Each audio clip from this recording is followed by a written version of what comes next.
What's up YouTube? It's Mr. Ferguson here once again. Welcome back to Central North Carolina for another video where it is definitely fall is in the air now. Thank you for tuning in. We hope to be able to have a quick discussion on this video. I want to have a discussion with you guys as fall is definitely 100% setting in.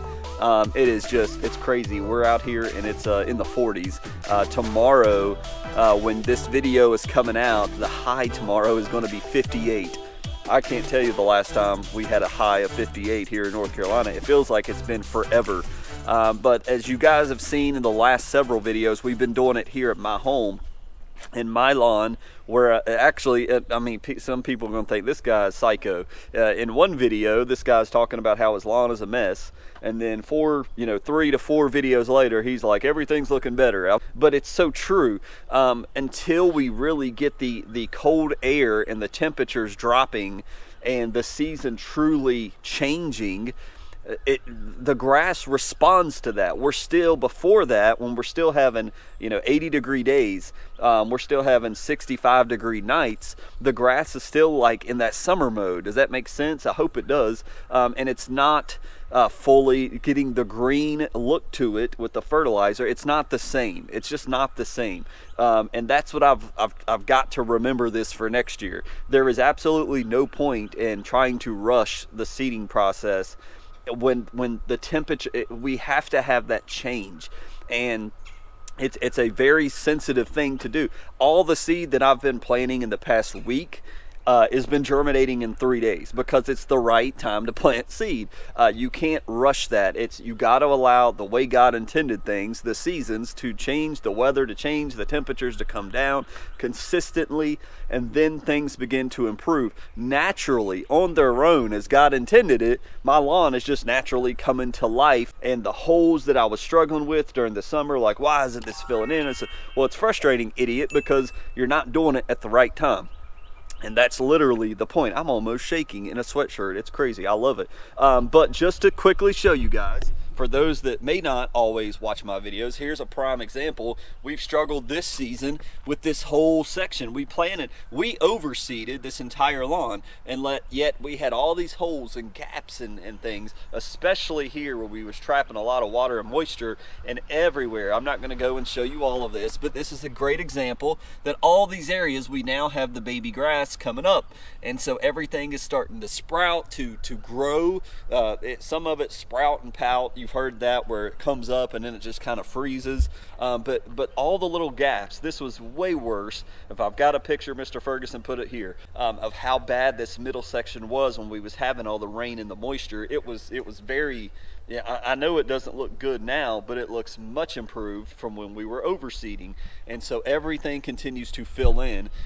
And so yesterday I actually was out here running the sprinkler. I had, my daughter was sick. She threw up all night Sunday night, and so I was here with my daughter yesterday during the day, remote working, and I threw out the sprinkler a little bit because we did have some 80-degree days here recently, and so some of this down here by the shed has looked kind of thirsty, dry, thin, where we've got all the leaves falling from the trees. And that's another part of it, that part of our November coming up soon will be all of these leaves that you see behind me will begin to fall, and we'll have to take care of that. What I briefly wanted to talk to you guys about is to the other half of the crowd out there that's not aerating, they're not throwing down seed. Maybe they're in year 3, 2, that has overseeded previously, but they've got a lawn established. They made it through the summer, whether you're way up north or here in North Carolina, and maybe there's somebody out there that says, hey, I don't need to throw out seed. That's how I was the past 2 years. I did not seed the past 2 years. I think the only thing we did was we did a little bit in the front lawn with triple threat a couple years back, but this is the first time that I truly overseeded my lawn in 2 years. Just didn't need to. It was thick, it was lush, and I wanted to thicken it up this year, and it's been a challenge like many of you have expressed.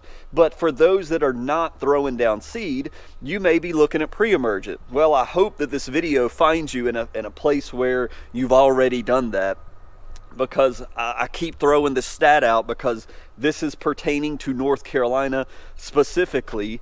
80% of our Poa annua germinates between 1 September and 30 October. That's when 80% of our Poa annua begins to germinate in the ground. So if you are one that has not done overseeding, then you would want to, in North Carolina, theoretically, you would want to plan to do your pre-emergent in September to block all of that Poa annua.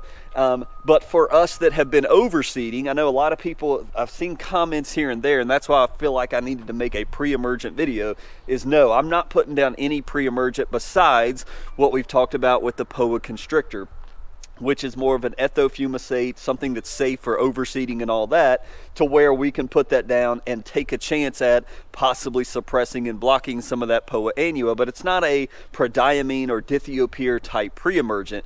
If I was not going to throw down seed this year to thicken up my lawn again, yes, by the first week of September, I would have already put down my prodiamine or my dithiopyr to stop all the Poa annua. And then, and of course, that's going to last out into the winter until growth really slows down completely. And then we're coming back in the spring to really put down another pre-emergent app for crabgrass that's going to come up in the spring and the summer. So for all of those that haven't overseeded, you can still do pre-emergent, but again, we're in mid-October. We're almost at the end of October, and 80% of the Poa annua that's going to pop up in your lawn has already begun germinating. And since we've only got about 2 weeks left in October, a lot of that has already happened. You are late on it. And if you're late here in North Carolina, you're probably super late further points north. But remember, for those that are like, well, I'm doing overseeding and I'm doing pre-emergent, Mr. Ferguson, I would just warn you to be careful. If your first time seeding happened in 1st of September and you grew all the grass and all of it germinated and it's doing well, and now you want to take a shot at pre-emergent, whether it's dithiopyr, prodiamine, then go for it. If you've done several mows and your lawn is looking good, you may want to try that, and you may block some of that Poa annua, and you may be fine. I've thought about that. I just don't want to risk it. I can't do that, and many of you that has had the similar issues have expressed the same thing. We're doing a lot of repair seeding, right? I just showed you some of that behind me from where we've had excess rain, lots of rain in my lawn. So when I'm throwing out new fescue seed in areas that didn't really take and grow, I can't turn around then and do prodiamine or dithiopyr, because I would just be stopping all of that repair seed from growing. So it would be canceling each other out. Or you have to really make that determination. Well, I'm going to be probably canceling all this seed out, but is it worth it to block all the future Poa annua I'm going to deal with over the winter? That choice is up to you. So I'm choosing to do no pre-emergent. That's why we were talking about the Poa constrictor I've got over here on the porch. It's almost time for me to do another application of that. I need to do that. Probably we'll do that sometime around the time we do the Anderson's HCU 4400 urea here in the lawn. I've told you guys, I've been mentioning, if for Halloween I like to at least darken up my lawn. We're not celebrators of Halloween. We don't go trick-or-treating anymore. We do something at the church, or we really don't do anything at all. But I do like to, for everybody walking around my neighborhood, I do like to take that opportunity. It's cold, North Carolina cold for all you northern people. It's chilly. We can really hit this thing with nitrogen now in the cooler temps without fear of heat or anything like that. So I've got the Anderson's HCU. We'll show that to new people when we get there, but probably not this week, but the following week we'll really apply that.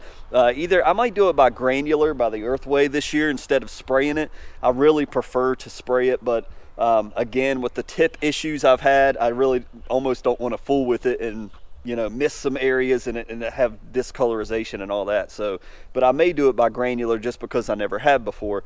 It's a little more scary because if you dump it, if you sit, and a lot of it can burn your grass, so we do have to be careful. But man, there's nothing like, personally, there's nothing like just straight urea. That Anderson's, I know it has nothing to do with the humic properties of it, just that product, when I put that out, it is a deep, dark, beautiful fescue green that I love. I just absolutely personally love it.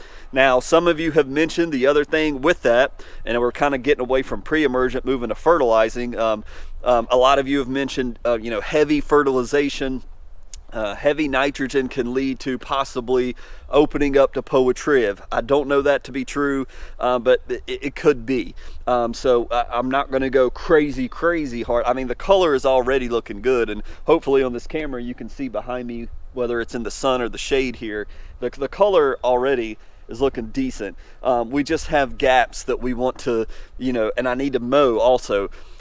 Getting from fertilization into mowing, continuing to mow these areas. I want to give the baby grass of my repair seed time to grow. So in one sense, we want to stay off of it. In the other sense, we want to be mowing twice a week so that we can, continuously are chopping up top so that it's pushing roots at the bottom. And I'm a firm believer in also applying RGS, applying CK once a month, once every 2 weeks, twice bi-monthly to really help with everything we can do here in North Carolina to get good roots going, so that during the summer, that's what we're preparing for, right? It's what we can constantly say here on the channel. If you're new, what you're doing here in fall is preparing for the summer. That's what we was talking about last video with the spiritually being rooted personally. It's the same thing in the lawn. We're preparing our grass, and starting in fall, we're developing roots for spring and for summer, so that when the strong 80s and 90s come, we have a shot. But if there's rocks in our lawn that we know about, we actually need to do a project to get those out. If you're able to do it, if you got the funds to do it, and so forth, so you get where I'm going. But pre-emergent wise, not doing pre-emergent in my lawn besides the POA constrictor, which is ethofumicate. It's safe for all the repair seeding I'm doing, but some out there may be doing pre-emergent. You are late, but you can do that if you're like, well, I'm not throwing down seed.